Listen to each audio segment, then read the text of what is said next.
How's it going, everybody? My name is Will Robson, and you can check out my work at facebook.com/RobsonInc, or on Twitter at RobsonInc, or on DeviantArt at robsoninc.deviantart.com, I think. I don't know. Anyway, we're getting into the inks now. This is part 2 of me doing this cover for the first issue of Todd. I think the whole thing, ink-wise, took 3 to 4 hours in the end. And I can already tell, I mean, recently I've got even thinner with my line weights than I have here. It's been weird to get used to. I mean, I've always actually kind of been a huge fan of thicker inks, like old school Todd McFarlane, like old school Spider-Man, but it just doesn't really work today. It kind of just makes it look a bit cheaper or a bit too old school, so I've been going a lot thinner recently, and that's after a recent study with Greg Capullo and a bunch of other people. And I suppose the thinner you go your line weights, the more fine art it looks. But yeah, so some stuff here is a bit too thick. I've just got a better eye for it now, after seriously trying to do those Batman samples. I sort of I've got a new just eye for certain things. Anyway, so I'm trying to make him backlit here, but I kind of made it look like he would have a big spotlight on his back rather than the moon coming down on him.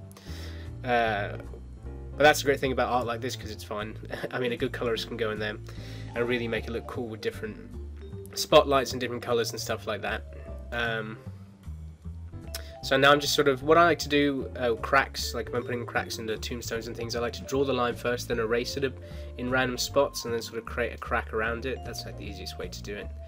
And a lot of this stuff here, I kind of went Liefeld with this, and by that I mean, as you can see, lots of hands and feet are covered with skulls and things like that, and that's just to save time, so I don't have to draw it out. And sometimes, like, it wouldn't make the piece better if I had a foot in there and stuff like that. And the proportions of Scarlet down there are a bit wrong on her arm, but that's okay.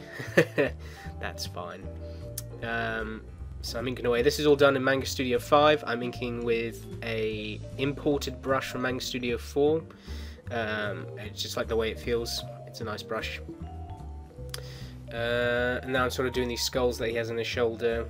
I think they came out quite cool looking, but again, there's a bit too like thick line weights around there. Not what I was really going for. Let's see. So he's got his little cape thing there. I like how skinny he is in this. I kind of make him a bit more butch in the comic, and recently, the new issue, I've made him look a bit more butcher and more sort of rendering going on and stuff like that. But for the cover, I just wanted to keep him very omnibus. So this is a brush this is another imported brush from Manga Studio 4. It's a chain brush. I like to duplicate it, put another copy of it below, and sort of drag it down a bit, so it just makes it a bit more three-dimensional, makes it look like it pops a bit more. And I do that quite a bit with certain things, like there's a dual line brush and stuff like that. There's a lot of useful stuff in Manga Studio 4 that I really wanted in Manga Studio 5, but luckily there is an import button, which is, I believe, if you look up where all my pens are and the subtools, there's a little drop down menu. You'll find the button there. And if you guys want me to be more clear on that, I can easily make a video on that, because it's pretty easy to find. So here I'm using, I think it's called the curve tool or something like that, just to get a really nice straight line so that I don't actually have to ink a line. I use it from time to time. I used to ink all my comic work when I was working on Unit 5 with that curve tool, because I just didn't have any confidence in my brush work. And that was some funky looking art. So yeah, I'm just sort of adding an extra line there to just show that it's a three-dimensional object. You can see that all over the place. I like to do that. I also like I never like to put anything fully into shadow. I always like to have a bit of a line around there, which usually like a color should go in there and add rim light, but it depends on what type of colors you're working with, if they can notice that type of stuff. Otherwise, it's all interpretation. I really have been enjoying drawing women's faces recently. I feel way more confident drawing a woman's face than a man's face. And the way I draw women is a combination of Greg Capullo, but more Jeff Scott Campbell. That's who I really studied to draw women. He does these curves in their eyes where they're sort of slightly cat-like, and it's a lot of stuff that Art Adams especially does it as well. I'm a huge fan of Art Adams and Jeff Scott Campbell. I mean, most of my influence comes from Capullo, but you gotta find influence elsewhere, otherwise you just become an exact duplicate. And hopefully I don't look like an exact duplicate of Capullo. I think there's definitely a Capullo feel to all my work, But a lot of the time I'm trying to do John Romita Jr. as well, which is a bit more simple. Like I learned how to draw hair looking at John Romita Jr. He does these really nice, just like a couple of lines, and you sort of understand what's going on with hair. What am I doing now? Still inking the hairs, saving a lot, I see. And basically, if you want to learn, like the way I ink is, it's all like this 90s looking style. Every line I do is a thin to thick pull. So if you look at every line I've drawn there, it all goes from a thin to a thick, and that's sort of how you create that sort of 90s inking look. And that's how a lot of inkers just work in general, and I really like that. It makes it have this fine art appeal, and it's very appealing to me. And it's something I picked up that I never noticed before, because line weights was the last thing that I had sort of tackled. Actually, I had no idea about it until I started the standard.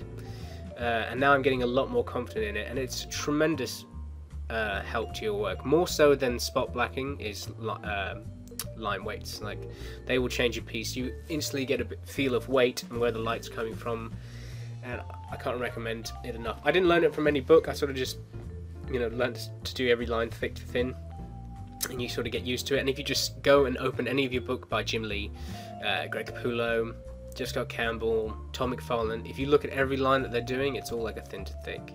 So here I got a bit lazy. I went into an old page for a book called The Fitzroy, and I copy and pasted these skulls, and I make a huge bed out of all these skulls. I wish I copy and pasted without the rendering on though, because everyone's rendered the same. And really I should have just drawn some new skulls, because these are kind of shit skulls, but I was really crunching for a deadline. I was about to go away for a week, and I was about to be picked up in like 3 hours. So I'm not calling this a rush job, but I certainly had in my mind that I should be hurrying it up a bit. But it still came out great though. Sometimes if you rush, it comes out better when you spend more time on it. Okay, so this is going to be me copy and pasting skulls for a very long time. I've been getting into traditional work a lot recently as well. I'm posting a video in a minute, 2 videos today, woohoo, of me sort of doing a traditional Wolverine. I have one of Raphael as well, but it's not as good as the Wolverine one. And again, I'm open for commissions if anybody wants me to do that. I love doing that. And if you go to meta-rising.com, you can buy the first issue of a comic I drew, along with a commission by me, and it's a traditional one, so it's all done by hand. So here's the fantastic thing about Manga Studio 4 is these perspective rulers. You just chuck them in there, you basically just draw your perspective in. I actually learnt how to do perspective through Manga Studio, mostly Manga Studio 4. It really gave me a good sense of how to lay out perspective, and now I'm a lot more used to it. But as you can see, like, for all these different things I'm doing, I think, what am I doing here? The gate. Like, it's easy just to grab the perspective ruler and just draw it out, and you're good to go. So I left these bars solid black. I've been trying to do that a lot more. My work is leave a lot more black, because I've realized recently I don't have much grey, or sometimes, like, I try to put too much grey, and that never looks any good unless you're Art Adams and you know, like, what light is. Like, I still struggle with light a lot. But as you can see there, like, I've got a thicker line below the tree and a thinner line on the top, just to show that that's away from the light. It's very subtle, but I like the subtleness of it. Like, my buddy John Rector is not subtle with his line weights, and it really works for his style, because it's more like a Joe Mad type thing, where he does some thick, mean, bastardy looking line weights, which are really cool. But for me, we always talk about this, I'm going for more of the quote-unquote fine art look. Which I really like. And again, you just got to find what you like, and look your favorite artists. But look your favorite artists in a way where it's like, oh, what are they doing with their line weights? What are they doing with their shadowing? What are they doing with their figure work? What are they doing with their expressions? And then you'll slowly gather a reference point in your mind by just drawing these images over and over again of how you should tackle it yourself. So as you can see, I'm drawing on the background layer and nothing's going on the foreground layer, and that's because I filled the foreground layer in with white. Basically what I did is I took the magic wand tool and I selected outside of the objects, and then I inverted that selection and then made a new layer below, filled it in white, and then sort of left those above on a top layer. So that means I could freely work in the background without having any inks overlap. And the nice thing is, since this is digital, there's no bleed. I've been dealing with that a lot recently with traditional art. It's dealing with a lot of bleed. and just running out of ink in your tools. Like, the nice thing about Manga Studio is you never run out of ink. It's a bottomless well of ink, which is great. But I'm trying to get into more traditional stuff. If I can get better at traditional, I feel more confident as an artist, and the better I am at traditional, the better I'll be at digital. I mean, digital is just a tool. That's why I use it. It's quick, it's easy. Yeah, and as you can see here, I'm taking other stuff from other pages. I think I'm getting bats now. I do this Batman page. I mentioned it in the last video. Oh dear, the program's freezing.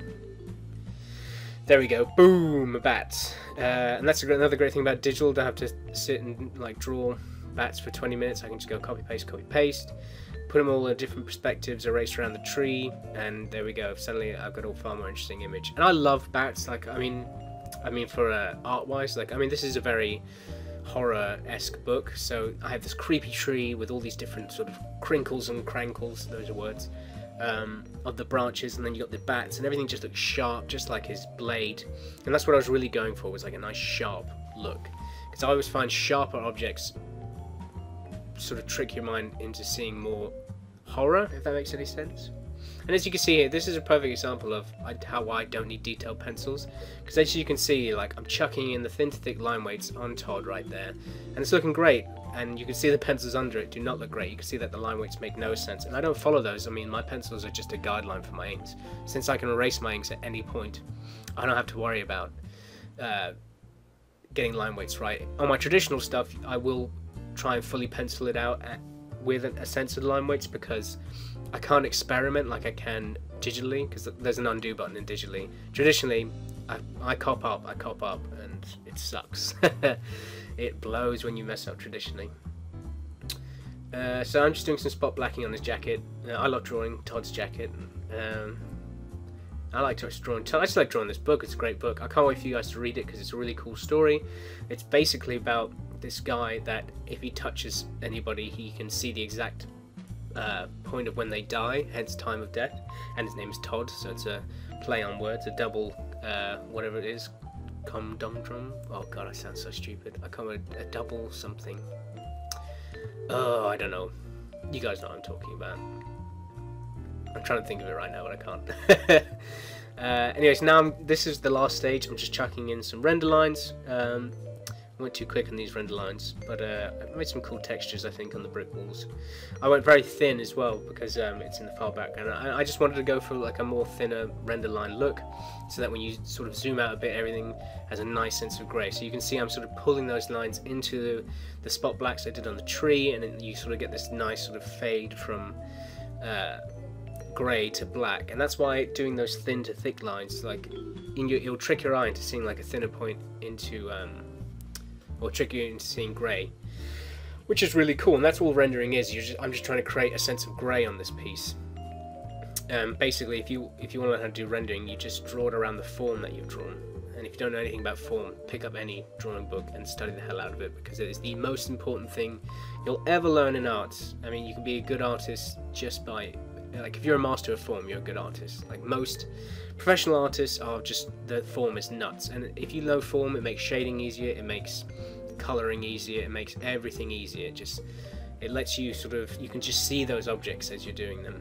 And that's what I think really is the difference between an amateur artist and a semi-professional artist or a professional artist, is a good sense of lighting and a really good sense of form. That's like all you really need. I mean, yeah, of course, structure and anatomy and all that crap, but if you're good at form, that stuff is just becomes second nature. So I've been trying to do like a lot of stuff. I could have really drawn those trees in the background, but they're so far in the background that I wanted to leave them a bit more like symbolic. Yeah, I want to keep the focus on the Reaper and the girl. I don't want to get too distracted with background detail, otherwise the image is completely lost. And I think I put a white line around the Reaper as well to make him pop a bit more. We're coming to the end of the video now. So just rendering the tips of the trees. I think this is when my girlfriend pulled up to pick me up. So I was just speeding getting the rest of it done. But I think it came out really cool. I really like this piece. I think there's a lot of cool, like, I think it's a good balance of white, grey and black, and I think it's something that if you saw in the stands it would stick out. I think I was trying to put my signature there, but it Did I put it there? Yeah, I did. Okay, thanks very much for watching. Todd Issue 1, I don't know when it's coming out because it still needs to be coloured and lettered, but thanks very much for watching. You can check out my work at facebook.com/RobsonInc or Twitter @RobsonInc. See you next time. Bye.